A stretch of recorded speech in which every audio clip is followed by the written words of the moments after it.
Has the leadership contest begun now?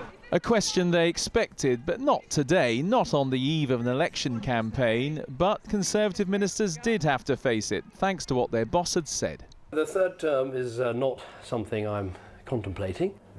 Terms are like shredded wheat. 2 are wonderful, 3 might just be too many. Now, when David Cameron dropped his bombshell, he was very relaxed. He was in his kitchen, he was chopping vegetables and talking to his team. It doesn't sound as if this was a carefully planned announcement, more like something that just slipped out. So if he wins, it'll be 5 years maximum as Prime Minister. Today a chance to ask, why has he announced it now? When Tony Blair announced his departure in advance, you said it was the absolute killer for his authority. You've now done exactly the same. What were you thinking? What I did in my kitchen is I gave a very straight answer to a very straight question. And I think that people will understand that saying you want to serve a full second term, a full 5 years, is a very reasonable, sensible thing to say. And that's exactly what I did say.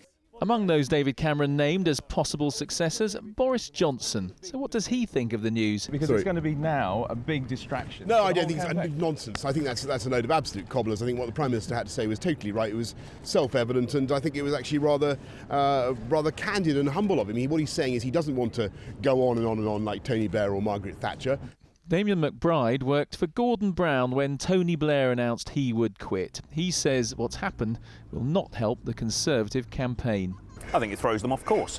I mean, they will not this week be talking about whatever issues they had planned to talk about this week. They'll be talking about David Cameron's future and David Cameron's leadership. And if there's one thing, as Tony Blair found, that turns off the electorate, it's when a party looks like it's only concerned about itself and it's not concerned about the public.